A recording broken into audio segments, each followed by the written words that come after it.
2026 നടക്കാനിരിക്കുന്ന FIFA world കപ്പിലേക്ക് യോഗ്യത നേടിയതിലൂടെ ലോക ശ്രദ്ധ ആകർഷിച്ചിരിക്കുകയാണ് കേപ്പ് വെർദെ എന്ന കുഞ്ഞൻ രാജ്യം. വെറും 6 ലക്ഷത്തിൽ താഴെ മാത്രമാണ് ഇവരുടെ ജനസംഖ്യ. നമ്മുടെ കേരളത്തിലെ ഏറ്റവും ജനസംഖ്യ കുറഞ്ഞ ജില്ലയായ വയനാട്ടിൽ പോലും 8 ലക്ഷത്തിലധികം ആളുകൾ വസിക്കുന്നുണ്ട് എന്നോർക്കണം. ആഫ്രിക്കയുടെ പടിഞ്ഞാറൻ തീരത്ത് നിന്ന് മാറി മധ്യ അറ്റ്ലാന്റിക് സമുദ്രത്തിൽ സ്ഥിതി ചെയ്യുന്ന അഗ്നിപർവ്വത ദ്വീപസമൂഹമാണ് കേപ്പ് വെർദെ. 15-ാം നൂറ്റാണ്ടിൽ പോർച്ചുഗീസ് നാവികരുടെ വരവോടുകൂടിയാണ് ഈ പ്രദേശത്ത് ജനവാസം ആരംഭിക്കുന്നത്. 19-ാം നൂറ്റാണ്ട് വരെ ആഫ്രിക്കയിൽ നിന്ന് അമേരിക്കയിലേക്കും യൂറോപ്പിലേക്കുമുള്ള അടിമ വ്യാപാരത്തിന്റെ ഒരു കേന്ദ്രമായിരുന്നു ഇവിടം. പോർച്ചുഗീസ് ആണ് ഔദ്യോഗിക ഭാഷ. പോർച്ചുഗീസ് സ്വാധീനമുള്ള കാപ് വെർദിയൻ ക്രിയോൾ എന്ന ഭാഷയും ദ്വീപുകളിൽ സംസാരിച്ചു വരുന്നു.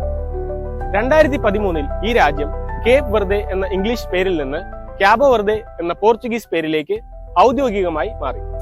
ഫിഫ വേൾഡ് കപ്പ് കളിക്കാനിറങ്ങുന്ന ഏറ്റവും ജനസംഖ്യ കുറഞ്ഞ 2ാമത്തെ രാജ്യമാണ് കേപ്പ് വെർദെ. അങ്ങനെയെങ്കിൽ ഫിഫ വേൾഡ് കപ്പ് കളിച്ചിട്ടുള്ളതിൽ ഏറ്റവും ജനസംഖ്യ കുറഞ്ഞ രാജ്യം ഏതാണ്? എന്തായാലും ലോകത്തെ ഏറ്റവും ജനസംഖ്യയുള്ള രാജ്യത്ത് നിന്ന് വളരെ സ്നേഹത്തോടെ all the best dear Cabo വെർദിയൻസ്.